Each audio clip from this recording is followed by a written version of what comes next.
آج کا ہمارا موضوع ہم شروع کرتے ہیں، کیونکہ پروگرام کے مطابق میرے موضوع کا جو سبجیکٹ رکھا گیا ہے وہ روحانی راستہ جنان کے اندر، اور اس حقیقت پر میں نے جو گنان سلیکٹ کیا تھا وہ سید امام شاہ کی مومن چتورنی یعنی تومنی اور بھائی نانے۔ حالانکہ گنان میں روحانی راستے کا جب ہم ذکر کرتے ہیں تو کوئی بھی گنان ایسا کسی بھی پیر کا اس حقیقت سے خالی نہیں ہے۔ ہر گنان میں ہمارے پیروں نے یہ محنت کی ہے اور یہ کوشش کی ہے، اور ہر گرنتھ کے اندر بھی یہی کوشش کی گئی ہے کہ روحانی راستہ یا معرفت کا راستہ بتایا جائے، چونکہ یہ ہدایت ہمیں اس دنیا میں ملی تھی اور اس وقت ملی تھی جس وقت کافی جہالت بھی تھی، اور دین کے بنیاد جو تھے وہ کن خرافات اور بہت بڑے توہمات کے اوپر تھے، جن کو مٹا کر ہمارے پیروں نے یہ لا انتہا کوشش کی۔ اس کوشش میں وہ بہت درجے تک کامیاب گئے اور انہوں نے روحانی راستے کو کھول کر اپنے گنانوں کے اندر بتایا۔ مگر کبھی کبھی کچھ ایسے گرنتھ اور ایسے گنان ہیں جن میں خاص کچھ ایسی پوائنٹس ملتی ہے اور خاص ایسے اگزامپل اور دلائل پیش کیے گئے ہیں جن سے بہت ہی آسانی سے سمجھا جاتا ہے۔ میں نے گزشتہ میرا لیکچر جو وحدت الوجود کے اوپر دیا، حالانکہ وہ بہت بڑا پیچیدہ مسئلہ تھا CRP کا، لیکن آج جو مومن چتورنی تومنی اور بھائی نانی ہے، اس میں سید احمد شاہ نے بہت ہی عام فہم طریقے سے سمجھایا ہے۔ سید امام شاہ عام فہم طریقے سے سمجھایا اور ایسے ایسے اگزامپل دیے ہیں کہ اگر آپ کسی عام جماعت کے اندر یا ایسے، کیونکہ جب میں نے وحدت الوجود کا ذکر کیا تو وہ ایک ایسا خاص موضوع ہے کہ جو صرف بڑے ذہنی اور دانا اور علماء کا ہی موضوع ہے اور ان کے آگے ہی بیان کیا جاتا ہے، لیکن یہاں سید امام شاہ نے ایسے مثالیں دی ہے اور ایسے عام فہم طریقے سے سمجھایا ہے جو ہر ایک انسان کے ذہن میں آسانی سے اس راستے کو بٹھایا جا سکتا ہے۔ اس سے پہلے کہ میں گنان پہ آؤں، سید امام شاہ کے لیے ہم سب جانتے ہیں کہ سید امام شاہ پیر حسن کبیر الدین ماں باپ کا بڑا بیٹا تھا، اور واقعی وہ عبادت و ریاضت میں اور مجاہدے میں بہت ہی اس نے اچھی ترقی کی تھی اور بہت ہی اس نے اچھا مجاہدہ کیا تھا۔ آج کا جتنا بھی کلام ہمارے پاس ہے وہ کلام بھی بڑا عارفانہ کلام ہے سید امام شاہ کا، اور اس میں آپ نے بڑی وضاحت کے ساتھ کچھ کلام تو ایسے ہیں جن میں بڑے اچھے اچھے سائنٹیفک دلائل بھی دیے ہیں۔ آپ چونکہ میرے کلیگ کو مشنری صاحبان ہیں تو جیسے کہ سید امام شاہ کا نقل گیتا ہے، اگر آپ پڑھو گے تو آپ کو یعنی سائنس کا بھی پتہ چلے گا کہ سید امام شاہ نے بہت بڑی محنت کی ہے اس حقیقت پہ، لیکن جتنی بھی کلام ہے ان میں عارفانہ حقیقت کو بہت ہی اچھے طریقے سے واضح طور سے سید امام شاہ نے بیان کیا ہے۔ ان گنانوں اور گرنتھوں میں یہ بھی ایک سید امام شاہ کا گرنتھ ہے جو تومنی اور بھائی سے شروع ہوتا ہے، جس کے لفظ ہیں اور اس کا نام رکھا ہے مومن چتورنی، یعنی مومنوں کے لیے ایک حقیقی سمجھ یا دل کی بات۔ اور یہ کلام شروع ہوتا ہے تو منور بھائی اے مومنو، جیسا مکے سے جا کر مدینے میں اسلام پھیلا تو وہاں ایک کلمہ الگ ہو گیا قرآن پاک کے اندر یا ایھا الذین آمنوا کے اوپر مشتمل ہے. اسی طرح سے اس کلام کا بھی شروع کا جو لفظ ہے وہ تومنی اور بھائی سے شروع ہوتا ہے. اس گرنتھ میں تقریباً 323 پاٹ ہیں. ہر پاٹ 4 لائنوں پر مشتمل ہیں اور اس گرنتھ میں سید احمد شاہ نے سید امام شاہ نے جو تھیم رکھا ہے یعنی مرکزی خیال جو ہے وہ مرکزی خیال یعنی پورے کا پورا گرنتھ 323 پاٹ ایک ہی خیال پہ یعنی آ کر جمع ہوتے ہیں اور وہ خیال ہے بن گر گیان نہیں یعنی مرشد کامل کے بغیر حق کی سمجھ کبھی بھی حاصل نہیں کر سکے گے. یہ ہے اس کا یعنی کہ مرکزی خیال. اور پھر یہ مرکزی خیال جس محور پہ گھومتا ہے وہ محور بھی بہت ہی اچھا رکھا ہے کیونکہ مرشد کامل کو حاصل کر کے پھر جن جن راہوں پہ انسان چلتا ہے وہ راہیں آہستہ آہستہ اس کے لیے آسان ہو جاتی ہے. تو میں بعد اس حقیقت پہ آؤں گا کہ جس محور پہ سید امام شاہ چلا ہے لیکن پہلے اس حقیقت کا میں بیان کروں کہ جو گرو کی یا مرشد کامل کی جو اہمیت بتائی گئی ہے جس کو آپ نے بنیادی نقطہ رکھا ہے یا مرکزی خیال رکھا ہے تو بہت بڑی کمالیت کے اس میں پاٹ دیے ہیں مرشد کے لیے اور بتایا ہے کہ کیونکہ تم جس دنیا میں رہتے ہو جہاں تمہیں زندگی ملی ہے وہاں بہت سے خرافات ہیں بہت سے خطرات ہیں بہت سی ایسی الجھنیں ہیں اور راہیں جو ہیں وہ بہت ہی الجھی ہوئی ہے تمہارے لیے کیونکہ ان سب راہوں کو تمہیں سیدھے طریقے سے پار کرنا ہے لیکن کبھی کبھی ان کانٹے میں تم الجھ جاتے ہو تیری دامنیں ٹوٹ جاتی یا تم رک جاتے ہو. میں اس سے پہلے کہ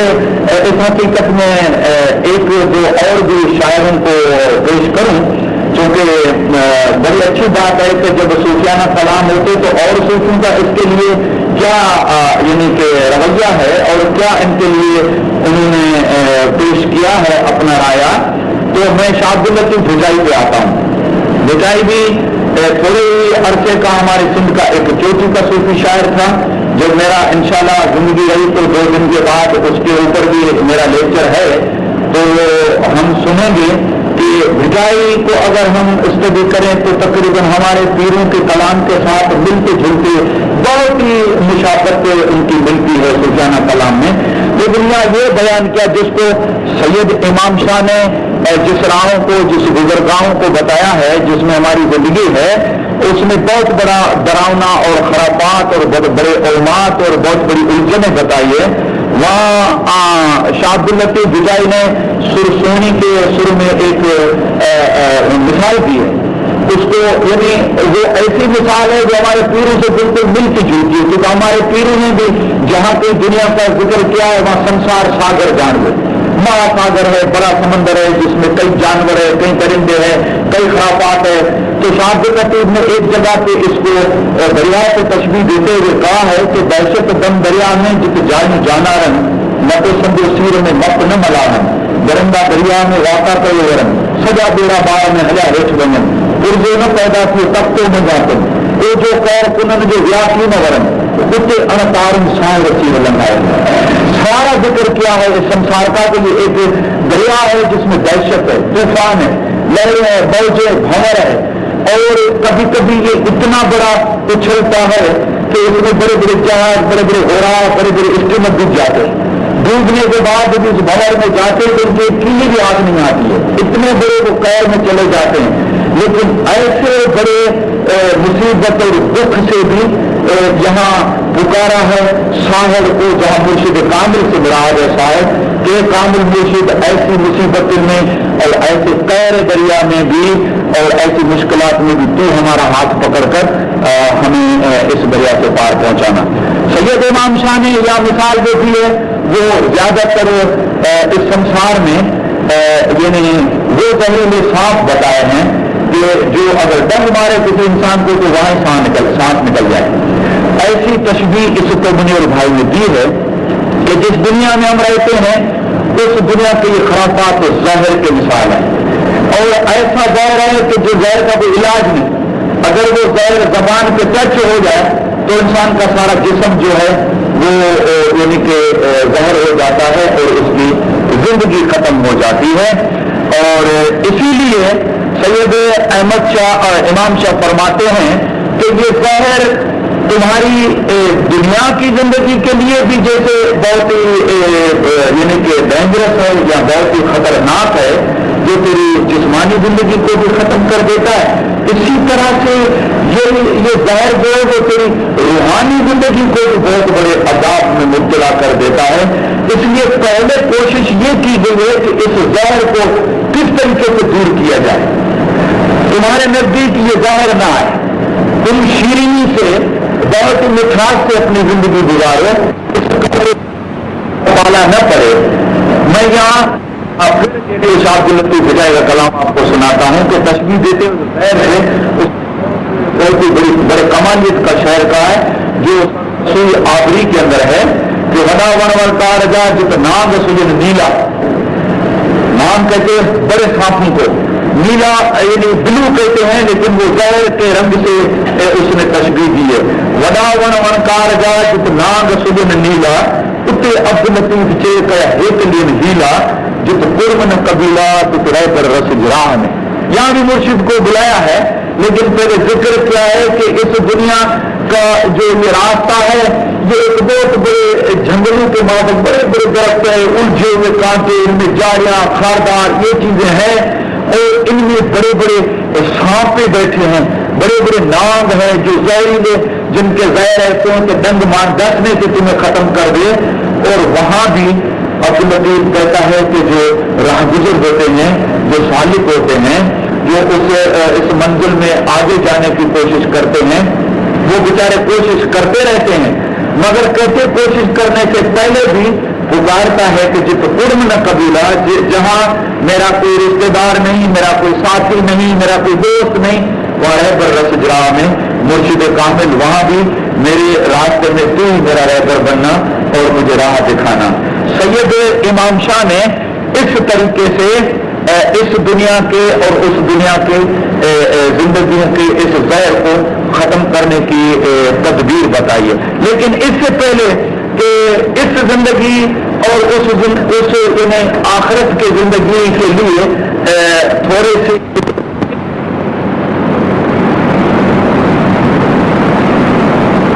وہاں کی زندگی بھی انسان کی زہر ہوئی، انسان کا مقصد رہ جاتا زیادہ تر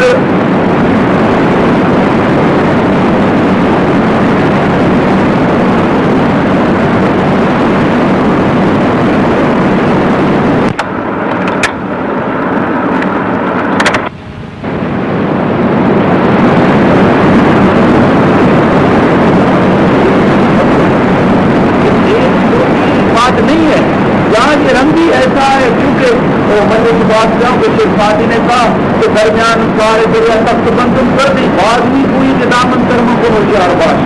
باندھ کر مجھے دریا میں ڈال دیا، ان گناہوں میں، ان رنگینیوں میں اور ان سارے تماشوں میں مجھے تم نے ٹھکر کر ڈال دیا اس دریا کے اندر۔ پھر کنارے پہ کھڑے اور کہتے ہو کہ تم اپنا ایک پلاؤ بھی بھگانا نہیں، تو یہ کیسا ہو سکتا ہے؟ اب یہ کیسا ہو سکتا ہے، اس کا علاج بتاؤں؟ کچھ عبد اللطیف بھٹائی نے اس کا بھی ایک علاج بتایا، کہتے ہیں کہ بکے منہ بدی مجھے تار صبح یہ چون کا متا باندھ پوچھائی، مجھے میرے محبوب نے چاروں طرف سے باندھ کر ہاتھ پاؤں میرے سے باندھ کر مجھے دریا میں ڈال دیا، یعنی تو دنیا میں بھیج دیا، لیکن پھر کھڑا ہے اور کہتا ہے کہ دیکھنا تمہارا کپڑا نہ بھیگے، ایسا نہیں کہنا۔ پھر اس کا سوال کرتا یہ جو پاتار کو کی خسرا پالو رہے خالق مسخار کو نہیں باندھ جو کہتے ہیں کہ محبوب جو اس پاتار میں پڑا، جو اس دریا میں پڑا، وہ بھیگنے سے کیسے بچ سکے گا؟ بھلا بتاؤ، یہ تو عقل کے بات باہر ہے کہ اس میں پڑھ کے اور بھیگنے سے بچے۔ تو پھر کہتا ہے کہ خالق بن کر یعنی مرشد کامل بن کر مجھے اس کا کچھ پتہ بتانا۔ پھر اس کا پتہ بتایا، جواب دیا، اگر طریقت تکی و شریعت سنیان نیو حقیقت ہیر کو ماغ معرفت جان وہ ساتھو کی سان تک سن حمال ہوگی. 4 راستہ تمہارے لیے ہیں. شرع سے چل کے طریقت میں آ, طریقت کو پورا کر کے حقیقت میں یہ آئے گا. اس میں آگے جو بھی منازلیں آئے گی. حقیقت کے بعد تم معرفت کو حاصل کرو. جب بھی معرفت میں پہنچ جاؤ گے تو تم اس ثابت یعنی کہ ثابتی کے ساتھ یعنی کہ وہ ثابتی تمہارے پاس وہ ثابتی ہوگی جو تم عالم ارواح میں دے کر آئے, ویسے ہی ثابتی کے ساتھ پاک اور خالص ہو کر اور تم کے ذریعہ سے یعنی بھیگنے سے تم بچ سکو گے. سید امام شاہ نے یہاں یہی بات بتائی ہے کہ یہ زہر جو ہے وہ سب سنسار کو یعنی پوری دنیا کو یہ سانپ جو ہے وہ دست لیتا ہے. بھائی اس کا زہر تو بہت ہے, پھر اس کا زہر بھی اتنا قاتل ہے کہ علاجی اس کو نہیں پہنچ سکتا ہے. جس کی دنیا سروے پکڑ پھیرا کھائے. اسی لیے یہ دنیا جو ہے وہ اپنے محور سے یا اپنے مرکز سے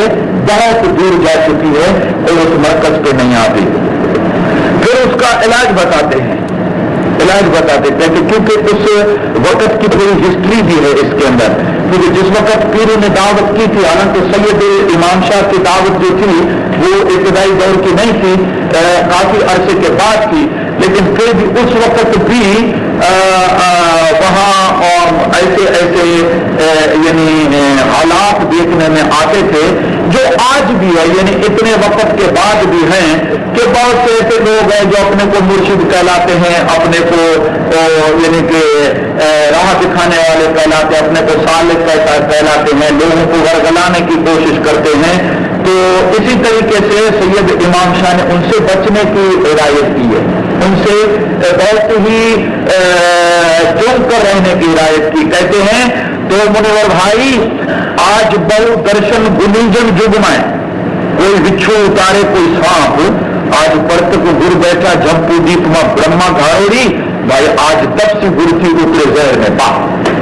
کہتے ہیں کہ بہت سے ایسے لوگ ہیں جو تمہیں ورگلانے کی کوشش کرتے, دین میں آ کر تمہیں بتاتے ہیں کہ ہم دین جانتے ہیں, ہم سالک ہیں, ہم یہ کرتے ہیں, وہ بہت سے ایسے لوگ تمہارے پیچھے پھرتے رہتے ہیں. کچھ شیطانی خیالوں کی طرف بھی اشارہ ہے, وہ بھی تمہیں حقیقت کی راہ پہ برگلاتے رہتے, تمہیں اچھے تماشے دکھا کر اور ان کے اندر تمہیں محو کر دیتے ہیں. لیکن کہتے ہیں ایسا نہیں کرنا, کیونکہ وہ جو ہیں وہ کہتے ہیں تمہیں کہ کوئی بچھو اتارے کوئی سانپ, کوئی کہتا ہے کہ میں بچھو کا زہر جو اتار سکتا ہوں, کوئی کہتا ہے میں سانپ کا زہر اتار سکتا ہوں, کوئی کہتا ہے میں اس علاج کے لیے آؤں. لیکن تمہارے لیے جو مرشد ہے وہ جھمپو دیپ یعنی ہندوستان کی طرف اشارہ کیا, جہاں اپنی پیراتن تھی, جہاں پیر شروع ہوئے, وہ تمہارا وہی ستگر کامل مرشد ہے. اور اسی تب سے گر یعنی مرشد کامل کے ذریعے تمہارے پاپ جو ہے وہ دور ہو سکے. کہ میں اب اسلام کے اوپر آتا, آپ دیکھو جس وقت حضور صلی اللہ علیہ وسلم آئے, آپ کے لیے یہ آیت سب کوٹ کرتے ہیں, اور وہ بھی ایک کامل مرشد بن کر آئے تھے, رسالت لے کر آئے, رسول بن کر آئے. وہ ایک اولو العزم نبی تھا اور خاتم المرسلین تھے, لیکن یہ کامل مرشد بھی تھے. کامل مرشد اس لفظ میں کہ لقد من اللہ علی المؤمنین اذ بعث فیہم رسولا من انفسہم, تمہارے اندر سے میں نے اس کو بھیجا, یتلو علی آیاتی ویزکیہم ویعلمہم الکتاب والحکمت, سب سکھایا یہ رائے. لیکن اس سے پہلے اگر یہ مرشد نہیں ہوتا تو امکان من قبل لفی ضلال مبین, اس سے پہلے تم سب ضلالت کے اندر تھے. تو اس ضلالت کا ذکر کیا کہ مرشد کامل جب تک نہیں ہے تب تک انسان ان ضلالت کے اندر چکر کاٹتا ہے. لیکن مرشد کے آنے کے بعد اگر جس نے اس کا سہارا لیا تو وہ اس کے ساتھ وہ ضلالت کی راہیں طے کر کے اور وہ آسانی کی راہوں پر اور حقیقی راہوں پر, روشنی کی راہوں پر آ جاتا ہے. پھر حضور کے زمانے میں بھی بہت بڑے ایسے تھے جو بڑے بڑے شعراء تھے, بڑے بڑے قابل آدمی بھی تھے, جاننے والے بھی تھے, بڑے بڑے شاعر بھی کہتے تھے. وہ یہ بھی کہتے تھے کہ یہ جو قرآن تم کرتے وہ ہم بھی بنا سکتے تھے. تو چیلنج کیے ان کو. یہاں یہ سید امام شاہ کا پاپ جو ہے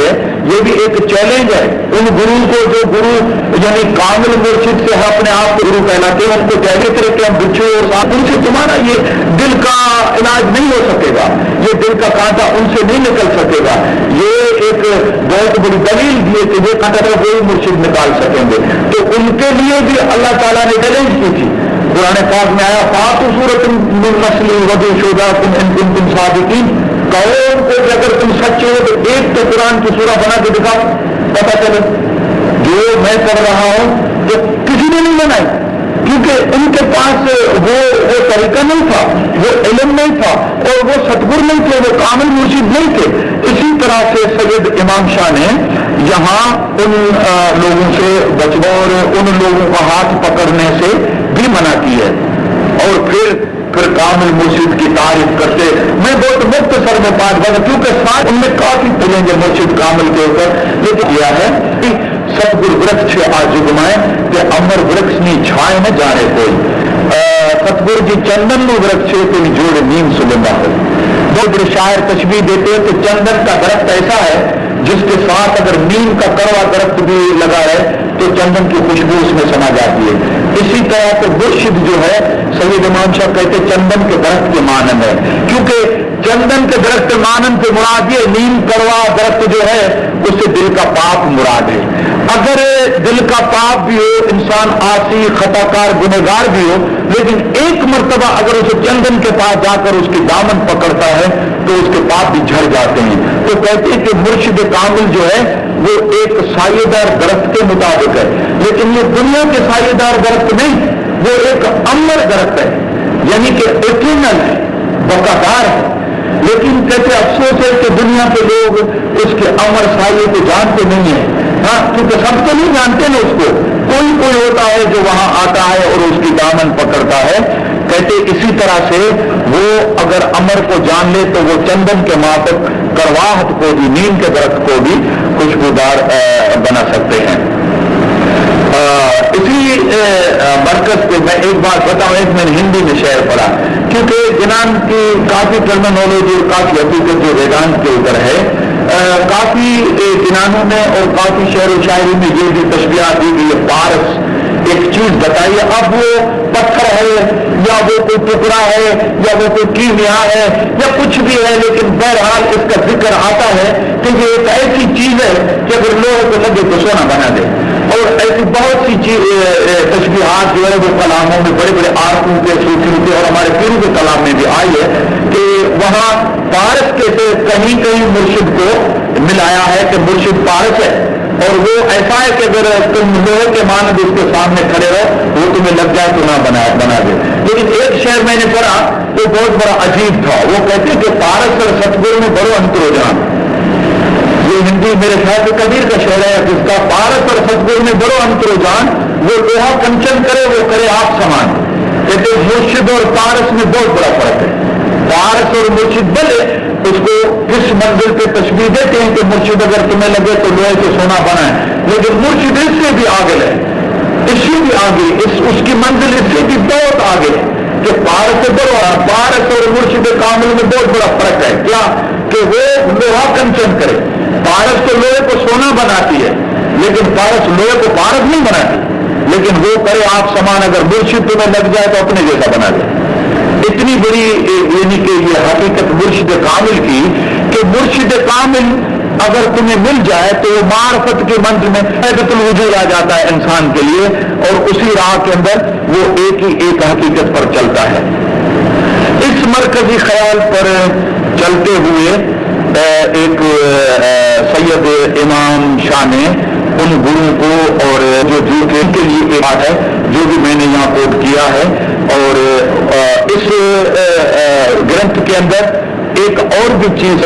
امام شاہ نے بیان کی ہے کہ اس زمانے میں جو تیرتھ اور گرو یا جو پنڈت اور براہمن جو بھی ان لوگوں کے پیچھے تھے جن کے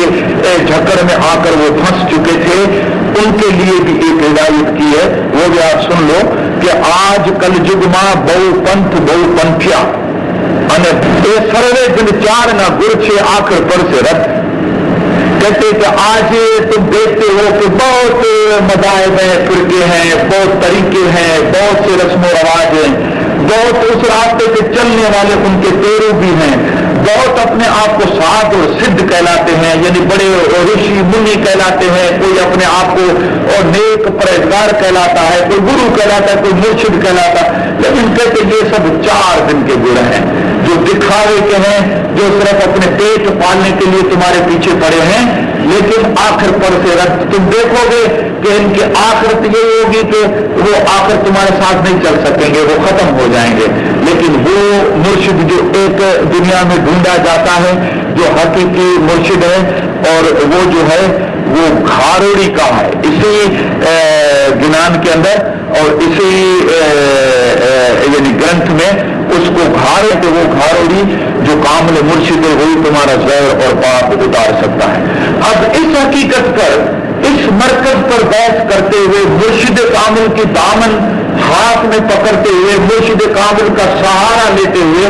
پھر سید امام شاہ نے یہ کمال کیا ہے کہ جس محور پہ یہ گرنتھ گھومتا ہے وہ لترکبن طبقاً عن طبق، اس آیت کے اوپر پورے گرنتھ کا جو ہے وہ محور گھومتا ہے کہ انسان جو طبق با طبق چڑھتے رہو گے، ایک منزل کے بعد دوسرا، دوسری، دوسرے کے بعد تیسری، تیسرے کے بعد چوتھی، لترکبن طبقاً عن طبق، اور ان طبقات کو جو سید امام شاہ نے تشبیہات بتائی ہیں، بڑی خوبصورت تشبیہات، بیوٹیفل تشبیہات ہے، ایسی